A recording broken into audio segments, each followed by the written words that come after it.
مگر اللہ نے مجھ پر کرم کیا، رب جس سے کام لے تو یونیورسٹیاں آپ کے سامنے پاکستان پیپلز پارٹی تھی، ڈاکٹر چودھری مجید صاحب سب نے مل کے، تو آپ نے دیکھا نا یونیورسٹی 70 سال میں کتنے میڈیکل کالج تھے. آپ یونیورسٹیاں آپ دیکھیں پوری دنیا میں ریکارڈ ہے، نہ یورپ نہ امریکہ نہ مڈل ایسٹ. آپ کے 10 ڈسٹرکٹ ہے تو 10 میں 5 کیمپس ہے، 5 یونیورسٹیاں ہیں. کبھی سوچا تھا کسی نے؟ تو یہ ہمارے وقت میں ہی ہوئی ہیں. آج لوگوں کے روزگار ہو گئے. آپ ہاسٹل دیکھ لیں، ریسٹورینٹ دیکھ لیں، ٹرانسپورٹ دیکھ لیں، تو معاشیت میں تو یہ چیزیں کاؤنٹ کرتی ہیں.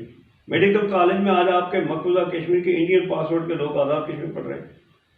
بالکل یہ ہے. تو آپ کی یہ بات درست ہے، لیکن میرا جو کوشچن ہے وہ اس چیز سے ریلیونٹ میں آپ کا یہ میسج عوام تک پہنچانا چاہتا ہوں کہ کیا جو صدر بہت اختیارات، دیکھیں صدر کا ایک ٹھیک ہے، اس پہ اپنا آئینی اس کا ہے، بٹ اس کی عزت احترام کے سے اختیارات بہت ہیں. صدر بہت با اختیار ہوتا ہے. پاکستان کے یا دوسرے کسی بھی ریاست کا کوئی بھی ادارہ اس کو کسی بھی چیز میں ڈکٹیٹ نہیں کرتا، وہ با اختیار ہوتا ہے. ڈکٹیٹ کا تو صدر ہو تو پھر ڈکٹیٹ وہ کسی کا نام ہے. ڈکٹیٹ کیا ہوتا ہے؟ صدر ڈکٹیٹ کرتا ہے. ڈیفینیٹلی ایسے ہی ہے، ہونا بھی یہی چاہیے. تو جو وہ صدر ہی کیا ہے کہ وہ ڈکٹیشن دیکھیں صدر کے بڑے اختیارات ہیں. بالکل اللہ تعالیٰ نے بڑا کرم کیا ہوا ہے. تو یہ ڈکٹیشن تو اخلاقی احترام تو وہ مشکل ہے کہ کوئی کرے، ایسا کبھی نہیں ہو. میرے ساتھ 5 سال میں ڈکٹیشن کیا ریکویسٹ بھی ہوئی ہے تو بڑے پیار کی ریکویسٹ ہوئی ہے. تو آزاد کشمیر میں آپ کیونکہ وزیر اعظم بھی رہ چکے ہیں، اور باقی اگر آپ دیکھتے ہیں سردار عتیق خان صاحب ہیں اور چودھری مجید صاحب ہیں، پیپلز پارٹی میں بیرسٹر سلطان محمود صاحب ہیں، وہ آپ کے پہلے ساتھی بھی رہ چکے ہیں. تو آپ کیا سمجھتے ہیں کہ پی ٹی آئی کسی بھی طرح سے کوئی اتحاد پیپلز پارٹی کے ساتھ کرنے کی خواہش رکھتی ہے آزاد کشمیر میں یا نہیں رکھتی؟ ممکن ابھی تک تو کوئی اس طرح سے چیز سامنے نہیں آئی ہے. ٹھیک، حالات ایسے نہیں ہیں، بٹ گراؤنڈ پر بھی ہم دیکھیں گے. دیکھیں ہم ریاست کے لوگ ہیں، ہمیں خود اختیار ہے. ٹھیک، پارٹی اللہ کا کرم ہے کہ سننے والی جماعت ہے، جمہوریت ہے، وفاقی جماعت ہے، بڑی پارٹی ہے. یہاں کوئی ڈکٹیشن نہیں ہے. ٹھیک ہے، ریاست کے لوگ آزاد کشمیر پاکستان پیپلز پارٹی ہم خود فیصلہ کریں گے. میجارٹی میں ہمارا فیصلے اختیارات اپنے پاس ہوں گے کہ ہم الیکشن سے پہلے اطاعت کرتے ہیں، الیکشن کے بعد اطاعت کرتے ہیں، اور انشاءاللہ ٹھیک ہوگا. ایک چیز آپ سے اور پوچھوں گا کہ مسئلہ کشمیر کے حوالے سے جو آپ کی وفاقی قیادت ہے، اس میں رحمان ملک صاحب نے اپنی گورنمنٹ کے بعد بھی کشمیر کاز پہ بہت کام کیا. انہوں نے بہت ساری کتابیں بھی لکھی، سیمینارز کیے. تو میں آپ سے یہ پوچھنا چاہوں گا کہ جب وفاق میں اور کشمیر میں پیپلز پارٹی کی گورنمنٹ تھی تو کشمیر کاز پہ کس حد تک کام کیا گیا؟ دیکھیں سر، ایک تو میں آپ کا بہت شکر گزار ہوں کہ آپ نے اچھا کیا. کوئی اگر بھلائی کا کام کرے تو اس کو یاد رکھنا چاہیے. ملک رحمان صاحب نے بہت کام کیے کشمیر کے حوالے سے.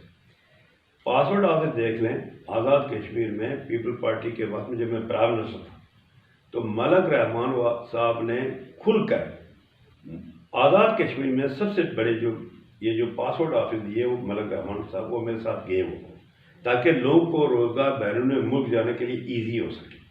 انیشیٹ تھا یہ ان کا. کشمیر پر بھی ہمیشہ اور آج بھی ملک رحمان ڈٹ کر کشمیر پر بات کرتا ہے. اور اس وقت بھی کشمیر ایشو پر دیکھیں، آپ اوریت کانفرنس سے پتہ کریں، بس جج ہے اوریت کانفرنس. جب بھی اوریت کانفرنس نے کہا تو پرافیسر گیلانی صاحب تھے، تو ایک دن کے بعد ملاقات زرداری صاحب تو کہتے تھے کہ کشمیریوں کے لیے میرے دروازے ہمیشہ کھلے ہیں، بغیر ٹیلی فون کال کے آپ لا سکتے ہیں جو ملنے چاہتے ہیں.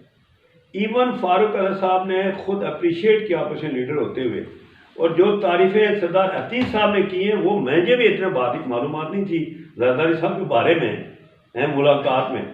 تو کہنے کا مطلب یہ ہے کہ فاروق علی صاحب نے مجھے خود کہا کہ آپ کو میں مبارکباد، بلکہ جب ہم بیٹھے تھے سارے لیڈرشپ تو کہنے لگے، فاروق علی صاحب نے کہا اپوزیشن لیڈر کہ ji you are very good listener. انہوں نے دعوت دی تھی لاسٹ کشمیر جو جوائنٹ سیشن ہوا تھا تو اپوزیشن لیڈر کی دعوت پر وہ گئے تھے. اور اسی طریقے سے بعد میں سردار عتیق صاحب نے جب بات کی حریت کانفرنس میں تو میں نے زرداری صاحب کو ٹیلی فون کیا تو انہوں نے کہا موسٹ ویلکم آئے. تو بڑے کھل کر سردار عتیق صاحب نے کمال مہربانی انکشافات کیے کہ آپ نے کشمیر پر بھٹو صاحب نے محترمہ نے کیا کیا اتنے بڑے کام کیے. یہ سب اپریشیٹ سامنے ہٹ کے کرتے ہیں. آپ نے بات کی سردار عتیق صاحب کی، تو سردار عتیق صاحب کے حوالے سے میں بات کروں گا کہ سابق وزیر اعظم رہ چکے ہیں آزاد کشمیر کے. سردار عتیق صاحب اور ان کی پارٹی کا یہ بیانیہ ہے ان کا، وہ یہ کہتے ہیں کہ ہمارے ایمان کا حصہ ہے کہ کشمیر بنے گا پاکستان، اور دوسری جانب جب گلگت بلتستان کو صوبہ بنانے کی بات کی گئی جو 2009 سے پیپلز پارٹی کے دور سے اختیارات کی بات تھی، تو اس میں سردار عتیق صاحب اور ان کی پارٹی نے مخالفت کی، تو آپ کیا سمجھتے ہیں کہ ان کی مخالفت جائز ہے، ٹھیک ہے؟ دیکھیں، دو باتیں ہیں کہ کشمیریوں کو فیصلہ کرنا ہے، یہی پرابلم بنا ہوا ہے۔ اب کہ خود ارادیت UN ریزولوشنز، ہم سارے کشمیری 1 پوائنٹ ایجنڈے میں ہم سب سے بڑے پاکستانی ہیں، کون سا کشمیری ہے جو پاکستان کے مخالف ہے؟ آپ صرف گھرے پہ بورڈ لگا کے کہہ دیں کہ کشمیر بنے گا پاکستان، آپ پورے کشمیری کو کیوں نہیں کرتے ہیں؟ ان کو کیوں نہیں مطمئن کرتے؟ ان کو ساتھ لے کے کیوں نہیں چلتے؟ کوئی کشمیری پاکستان کے مخالف نہیں ہے۔ کوئی اگر یہ امپریشن دے کہ جی ہم سے بغیر دوسرا کوئی نہیں، یہ غلط بیانی ہے، تو میں نہیں سمجھتا یہ ان کی اپنا نعرہ، بٹ میرا نعرہ یہ ہے کہ UN ریزولوشن اب کہ خود کشمیری فیصلہ کریں کہ وہ کیا چاہتے ہیں، اس میں پاکستان کا بھلا ہے، پاکستان کی عزت وقار میں اضافہ ہوگا۔ جی، تو ناظرین، آپ سن رہے تھے سردار حاجی محمد یعقوب خان صاحب کو، آپ نے سنے ان کے ویوز۔ آپ سے اجازت چاہوں گا، اگلے پروگرام میں ملیں گے ایک نئے گیسٹ کے ساتھ، تب تک کے لیے خدا حافظ۔